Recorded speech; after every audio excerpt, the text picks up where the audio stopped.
Good morning. Good morning. I'm Hamilton.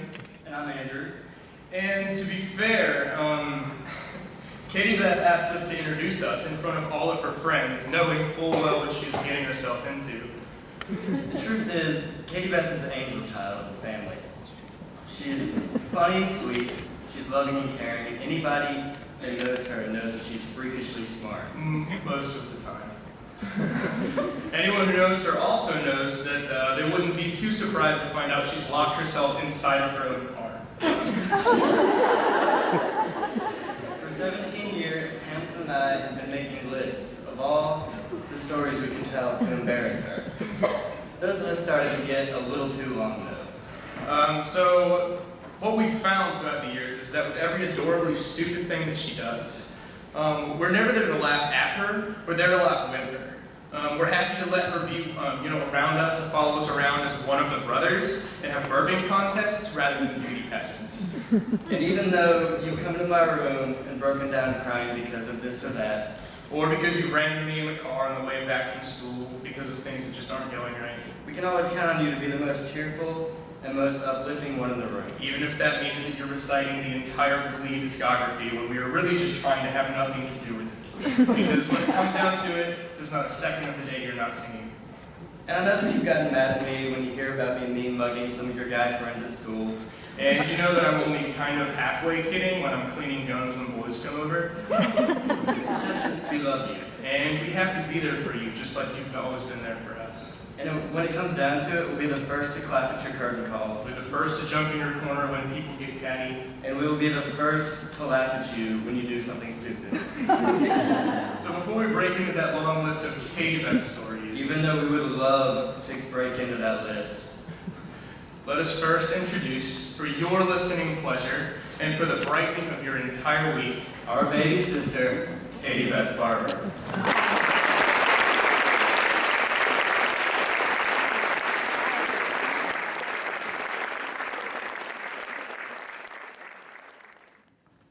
Thank you, Hamilton and Andrew, for that oddly sweet and not as embarrassing as I thought introduction. I love you guys more than you know. And thank you for all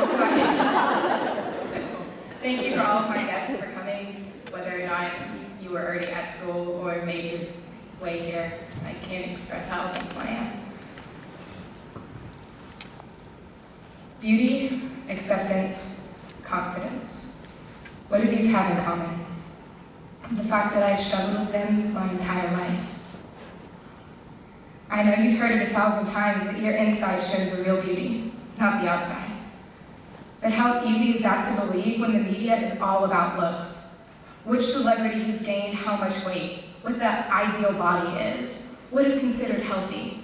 The latest diet that will make you lose 5 pounds in 2 weeks. We see these things everywhere we go. Magazines, headlines, websites, Facebook ads. So how is it that we, who are made in the image of God, are supposed to believe that inner beauty matters more than outer? When I was a kid, I was made fun of. I heard things like, "You're fat, you're ugly, you'll never get a boyfriend." I'll never forget in 1st grade, I had this favorite pink jacket with fur in the hood that I would wear in the winter. Then one day, one of the boys in my grade said, "You don't need that Eskimo jacket. You've got enough fat to keep you warm." Needless to say, I never wore that jacket again. I didn't tell my mom why all of a sudden I hated it. I never told my parents I was made fun of. I kept it bottled up inside, beginning a journey down a dark road that led me to a place I never thought I'd be. Middle school had different troubles. Though I wasn't made fun of anymore, I didn't feel like I could be myself. I thought that being me wasn't good enough, that I had to have a little part of me in every other group. This is when my masks first started appearing. I would put one on for my family and one for school, trying to get attention in any way possible. The more concrete I was in switching masks, the more friends I made and the more accepted I started to feel. Then as high school started, I was a master at switching masks. I had one for the popular girls where I would cuss and swear to seem cool, one at home where I was more reserved and seemed all put together, one with each different friend I had, one when we were all together, one with my brothers and one at church. It got to the point where I was lying to everyone all the time in order to feel accepted and loved by anybody and everybody. But what I couldn't see through my veil was the hurt I was inflicting on not only myself, but my friends. I would constantly put myself down, fish for compliments as so many girls do. I subconsciously compared myself to other girls, convincing myself that I was completely worthless. I hated myself. I hated how much I ate, how I felt, but most importantly, I hated how I looked and how much I weighed. The teases from my past haunted me, and every time I looked in the mirror, I wanted to cry. There were so many gorgeous girls around me, and I didn't seem to fit in with any of them. My only escape from this mindset was singing in theater. I made a name for myself through my hard work and dedication. I felt and still feel alive when I walk on the stage. It's my home, the place where I feel most accepted and appreciated. But some people didn't appreciate all that I've done. Though I had the honor of being Tracy in Hairspray my sophomore year, people told me to my face that the only reason I got it was because I was fat. They didn't see how hard I worked. They didn't see how much that hurt me. Whatever their reason was, some people made it their goal to bring me down, crushing my dreams and what I had worked so hard to get. All I really wanted was to prove that I could do things right, so that when I looked in the mirror, I would see somebody worthwhile. Soon after my sophomore year, I lost everything. I lost my friends, I lost myself, my religion, and even my brothers were going to college. It was at this point, when I was at the lowest valley in my life, that the only place I could look was up. I realized that there was no way I could be truly happy until I was happy with who I was.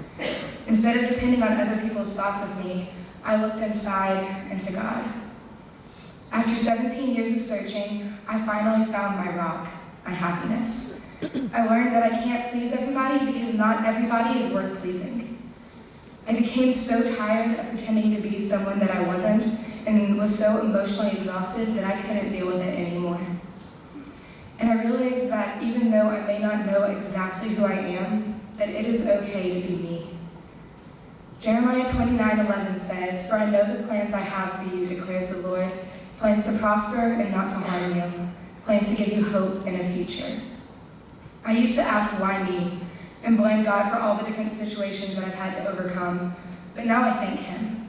All of the struggles that I've faced helped me become the woman that I am today, a woman who is far from perfect, but perfectly content with that. I know that I am fearfully and wonderfully made by an all-powerful, omniscient God. So I stand before you today, Catherine Elizabeth Barber, a singer, an actress, a student, a friend, a daughter, a new creation. No more masks. No more hiding my feelings or keeping them bottled up inside. No more searching for acceptance or compromising who I am to get noticed or make friends. I am here before you, standing in the beauty that God has made me today. Beautiful, accepted, and confident. Thank you.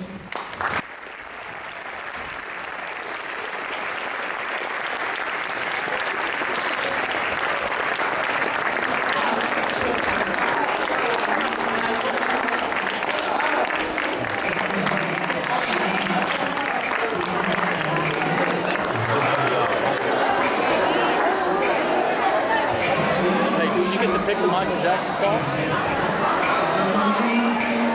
Yeah. That's pretty good.